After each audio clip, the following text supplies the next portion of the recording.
Good afternoon. Welcome back. I hope you're ready for a real treat with our keynote speaker. I am pleased to introduce Mike Fusi, who I have told this to Amy, and Mike is chairman of Deloitte, but I wanted to take this time to say to Mike that I'm really, really pleased with what Deloitte has done to put on this program for us. They put in a lot of work, a lot of time, and a lot of what has happened today is because of Deloitte and Amy's work, and also being a Diamond sponsor. So a big round of applause for Deloitte, please. Thank you. Mike Fusi is chairman of Deloitte LP and has been a member of the board since 2012. He has been at Deloitte for 33 years and is chairman of the Deloitte Foundation. He has specialties in human resource transformation, talent strategies, total rewards. Outside of Deloitte, Mike is a thought leader in the HR consulting market, particularly in the areas of talent strategy, succession management, and HR transformation. He was profiled in a Fortune article titled, "Want to Move Up the Business World? Get a Sponsor." This is very appropriate for the discussions we've had today, because that's what it's all about for women, is having a sponsor. So please join me in welcoming Michael Fusi. Thank you so much.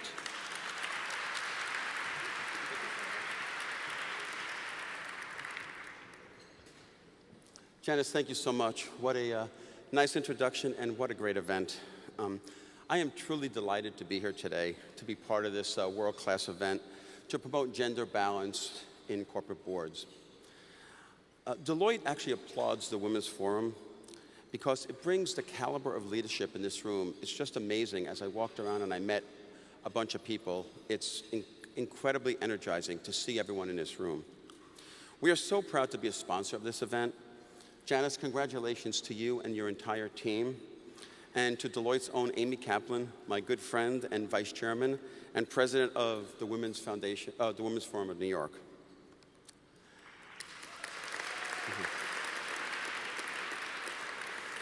We at Deloitte support and believe in this event because it really draws attention to the issue of governance and improves companies' performance. We've discussed it throughout the day. Diversity leads to better decision making. It's actually quite simple. Gender balance in the boardroom reflects the importance of women as stakeholders, as consumers, as employees, and as shareholders.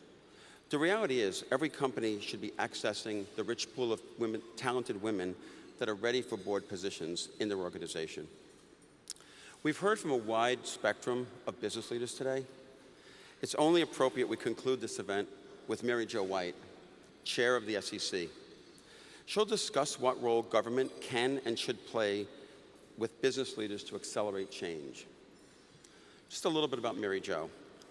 Mary Jo was sworn in as the 31st chair of the U.S. Securities Exchange Commission in April 2013. Following decades as a federal prosecutor and securities lawyer, she's one tenacious lady. She has a law degree from Columbia and was the only woman to hold the office of U.S. Attorney for the Southern District of New York, where she specialized in prosecuting complex securities and financial institution fraud. She served on the NASDAQ Stock Exchange and the Council of Foreign Relations. Among her numerous awards are the Chamber U.S. Women in Law Award, Lawyer of the Year. So everyone, please join me in welcoming the chair of the SEC, Mary Jo White.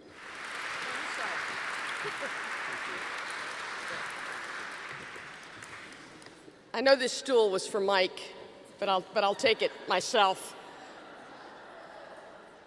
You know, this is actually a short podium. All right, hold on here, hold on.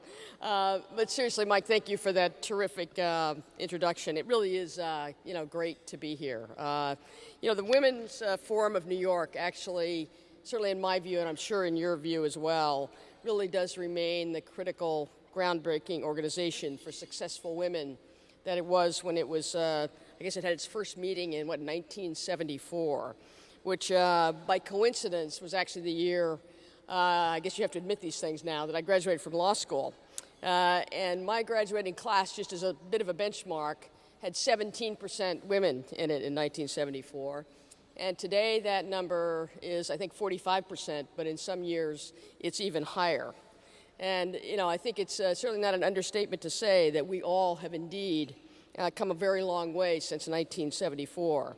You know, today, women actually receive more than half of all bachelor's, master's, and doctorate degrees, and more than a third of the MBAs that are awarded. Women are approximately half of the total workforce and half of all the managers. But there remain, and I know I'm not telling anybody any news here, there remain areas that are really stubbornly resistant to the progress that objectively should already have occurred. You know, one in my profession, the legal profession, is the percentage of women who are equity partners in law firms. That percentage is 18%, and that number has only increased 2% since 2006. And we had achieved 12.9% back in 1994. Another resistant area is the financial arena. We now account for 29% of senior officials in finance and insurance, and no woman has, for example, ever been the CEO of one of the 22 largest U.S. investment banks or financial firms. A third critical area, of course, that has been a particular priority for the Women's Forum of New York is the focus of, obviously, today's event, and that is gender diversity in U.S. boardrooms. And, you know, let us be clear at the outset, and I'm sure you've heard this throughout the day, this is not a pipeline issue. We are here in numbers, we are qualified, and we are qualified in numbers.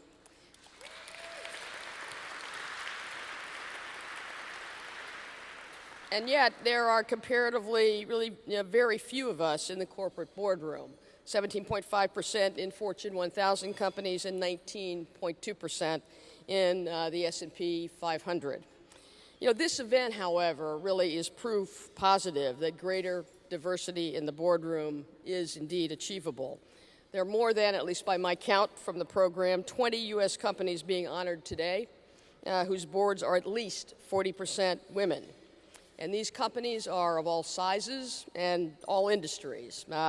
Alaska Air, Macy's, Frontier Communications Corporation, Pacific Life Insurance Company, TIA CREF as well. The percentage of women on Avon's board exceeds 60%. And 6 companies, including Xerox and the Estee Lauder companies, exceed 50%. You know, we should all be extraordinarily, not satisfied, but all extraordinarily impressed by these companies, as well as by those exceeding 20 and 30%, who are also rightly being recognized today. Keep going. As a growing body of research confirms every day, it is smart business to have your board diversified, to reflect the marketplace and benefit from broader perspectives. It is also the right thing to do. But we have a significant gap to close and should not minimize the extent and importance of that challenge.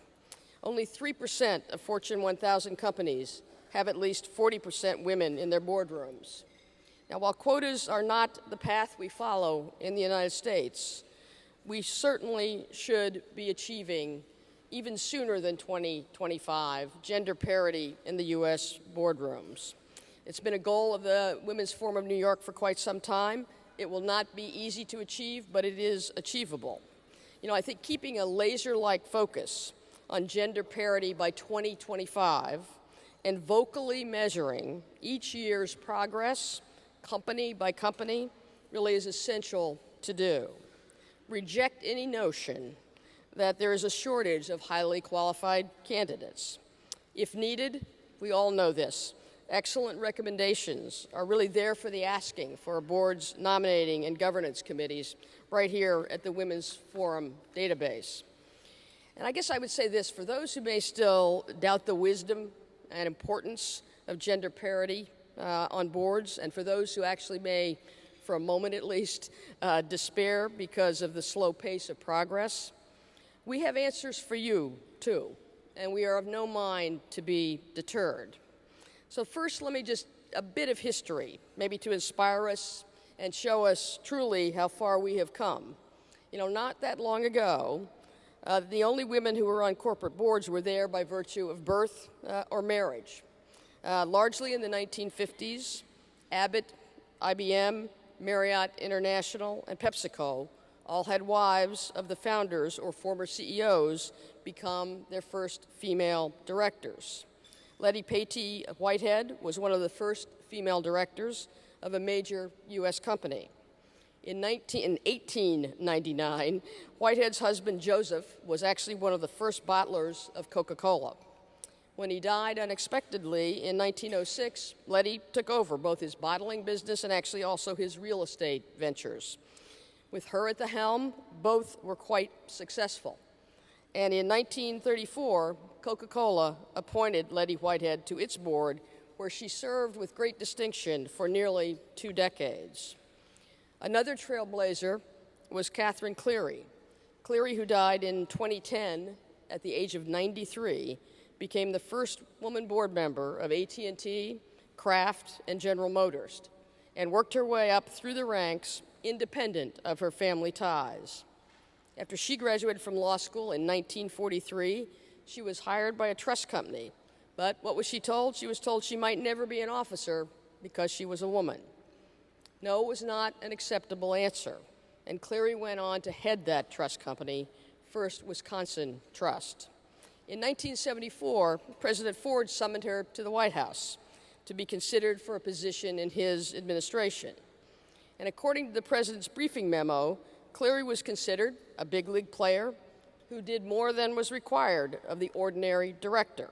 She was described as alert, inquisitive, articulate, and poised. But it was also noted, and confirmed by several sources in that briefing memo, that she could cuss like a man. Apparently a useful and important qualification, at least at that time. It may still be a useful qualification at this time. Another pioneer I would just like to mention, who some of you actually may know, as I do, and that is Gigi Michelson. When Gigi passed away last January at the age of 89, she had actually shattered more very high glass ceilings than most of us will ever see. She grew up partially in orphanages. She graduated from Columbia Law School in 1947, actually the year I was born, and worked her way up to becoming a top executive at Macy's and deputy chairwoman of the New York Federal Reserve Board. She was also often the first or only on boards of major companies, including General Electric, Goodyear Tire and Rubber, and Quaker Oats. In 1989, she became the first woman to ever chair the board of trustees at an Ivy League institution when she was elected to that position at Columbia University. And, when the New York Times called her a trailblazer, Gigi replied with characteristic humility, "Sometimes it's better to let others, view what you've achieved in historical terms while you just do the best you can as an individual." I actually met Gigi in the 1990s when we both served on the Board of Visitors of the Columbia Law School. I was immediately struck by her integrity, clarity of vision, quiet strength, and her concern for other people. She was not only one of the most impressive people I have ever known, but also one of the few women or men I have ever met whose passion for and knowledge of the New York Yankees rivaled my own. That's really what we had in common. But she was also tall, so it wasn't that part. But seriously, Gigi's mission was to do her job well, and that's what she would tell you about any job that she ever had. And she certainly did that and more, and indeed really set the gold standard for all of us who followed her. I think that Gigi Michelson and Catherine Cleary and Letty Whitehead would be actually immensely proud of the celebration and the discussion that's gone on here today. This room is filled with women and men who want to see gender parity in the boardroom and who've had an awful lot to do with bringing that about, certainly in their own companies and beyond. At our current pace, however, we would not achieve boardroom parity, gender parity, until 2090. A more acceptable, albeit still overly delayed, major milestone would be at least 40%, I would say at least 50%, by 2025 or even sooner.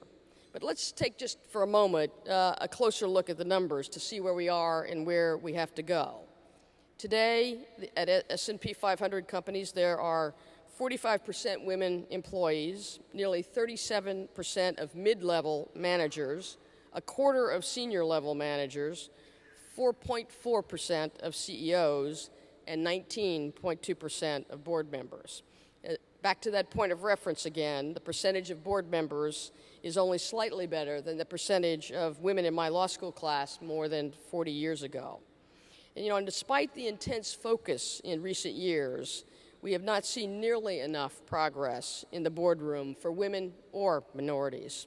The number of women on U.S. boards of S&P 500 companies has, for example, only increased 4% over the past 5 years. Now, to be sure, the 19.2% represents an impressive increase from 1.8% in 1981, but it does not begin to approach parity. And the U.S. also lags behind many other developed nations. For large listed companies in the EU, women board members hit 20.2% in 2014, after being only 11.9% in 2010. Now, while much of that impressive short-term growth came and is attributable to countries instituting quotas, significant progress also occurred in countries without mandatory quotas. It can be done, and our slow progress in the face of highly qualified, diverse candidates, the demands of investors, and the tangible benefits of greater diversity on boards simply makes the pace of progress indefensible. Study after study shows that diversity of all kinds among members makes for stronger boards and stronger companies. Recent research has, for example, found that women board members tend to better understand the perspectives of non-management stakeholders, including consumers and employees. One study also shows that women tend to use cooperation, collaboration. They obviously didn't know me, right, as I used to throw the bombs in the room, but cooperation, collaboration. You can use any technique you want, frankly, but whatever works is what I always say. But back to the study. It shows that women tend to use cooperation, collaboration, and consensus building more frequently, and they are more likely to make consistently fairer decisions among competing interests. We've also seen a growing body of academic research demonstrating that having men and women together around the same conference table is associated with enhanced stock price and shareholder value. According to the 2012 Credit Suisse Research Institute study, which most are familiar with, companies with women on the board had higher average returns on equity and higher net income growth from 2005 to 2011. A more recent, Reuters study found that globally, boards with female members tend to see better returns and less volatility compared to a benchmark index. And the list goes on. The powerful correlation drawn by these studies simply can't be ignored. To borrow a phrase from the law enforcement arena, follow the evidence wherever it leads, and that place is plainly parity in the boardrooms. Now, probably all of the women here today certainly know from personal experience what it's like to be the only or nearly only woman in the room. When I became a partner in my law firm in the early 1980s, I was only one of 2 women partners out of 75.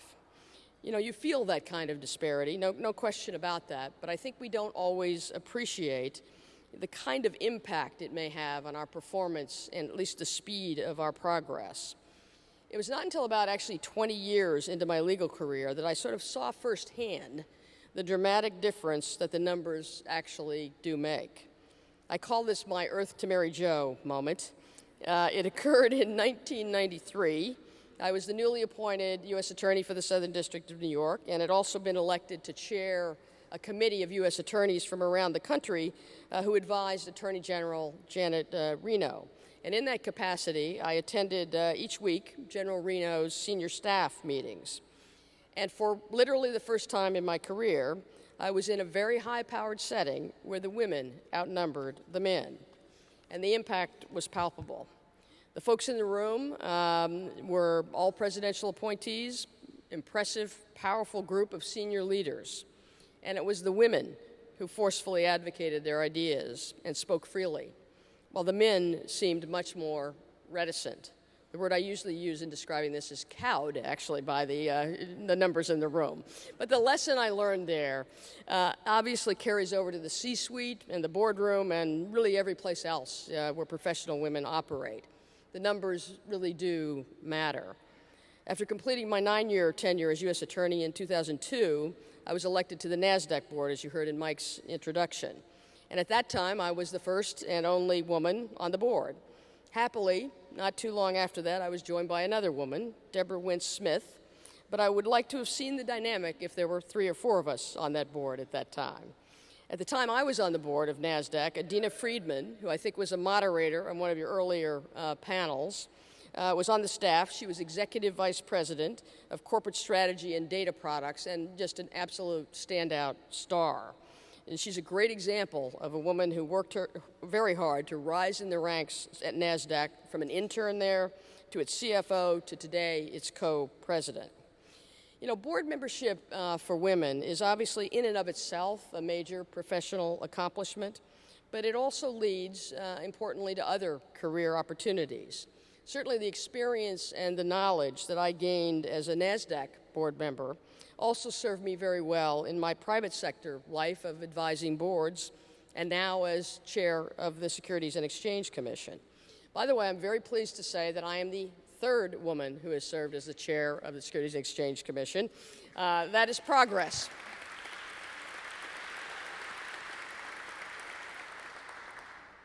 You get tired of being the first after a while, right?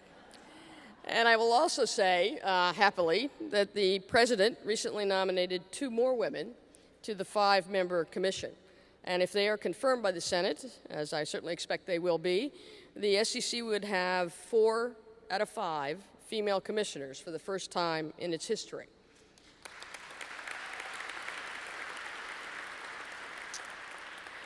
That, too, is progress, and frankly, sounds like a heck of a lot more fun.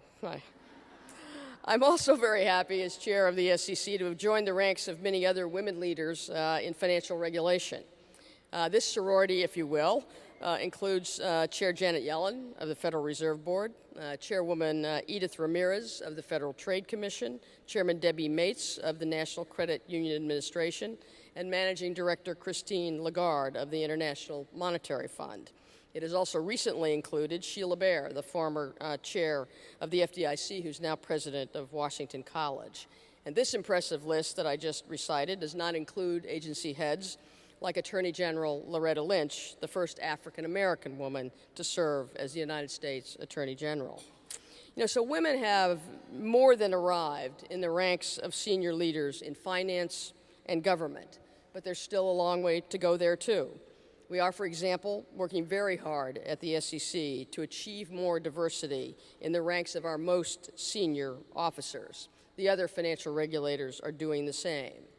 So in both the private and the public sectors, we really must embrace a sense and really maintain a sense of urgency to expand senior-level opportunities for qualified women and minorities, including, focus of today and beyond, the corporate boardroom. You know, gender diversity, all diversity, it really deserves much more than lip service. Results are what matter. And so how do we get from A to B, B being gender parity on U.S. boards? You know, there are a few direct and then maybe some more subtle things that I might suggest.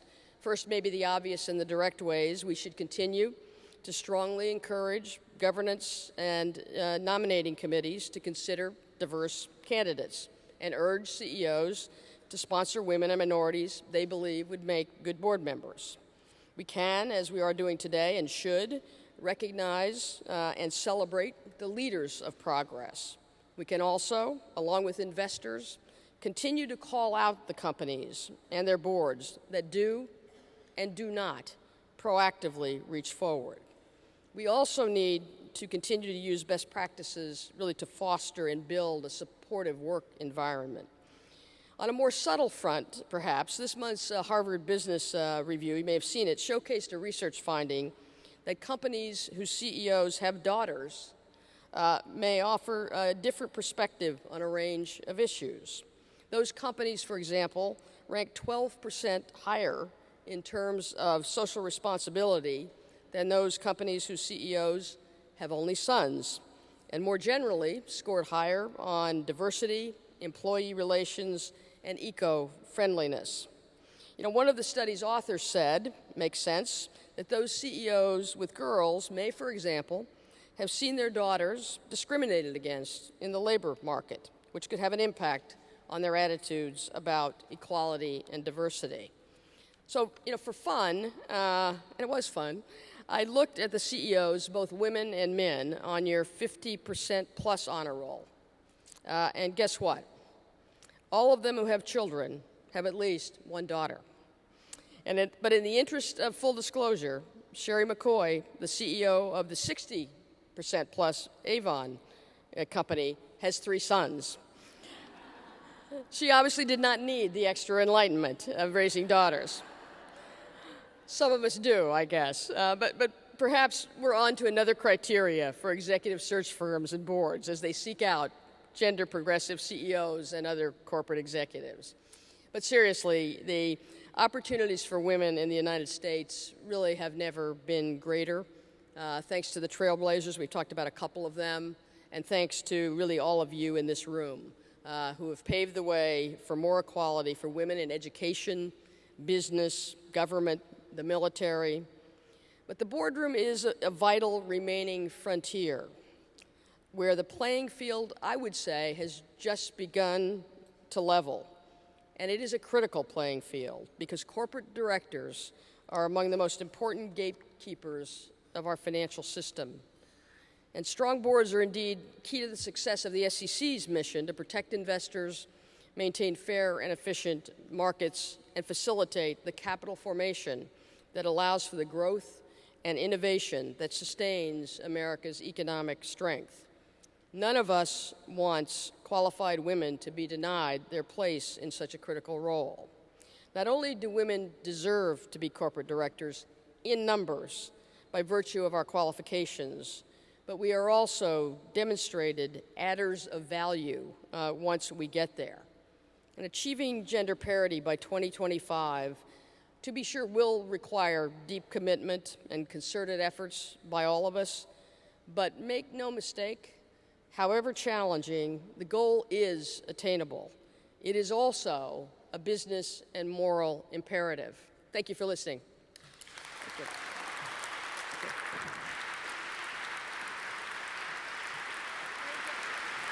That was really incredible.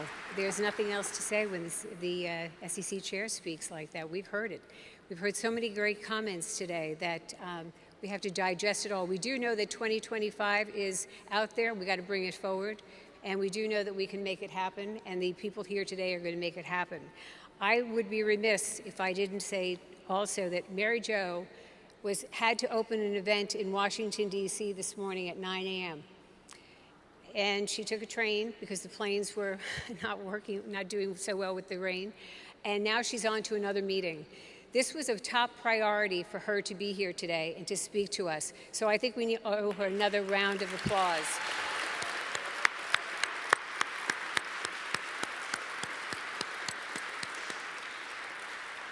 I'm just going to take a couple more minutes. I know everybody has to go back, but this event started over a year ago, and there were a lot of details that went into making it happen. I've thanked a lot of people, but I really must thank one person in particular who is the glue for the Women's Forum, and that's Rita Crotty, our executive director.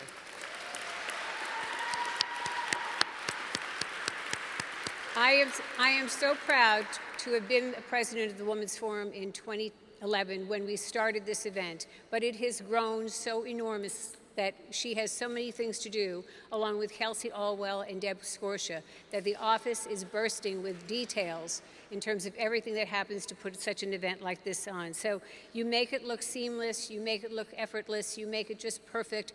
For the whole team, thank you so very, very much. We really appreciate all that you do at the Executive Director and the Office of the Women's Forum. To my own office staff and my partner, Susan Chaddock, who doesn't see me sometimes because I'm working on this. Thank you, Susan. You are amazing as a partner.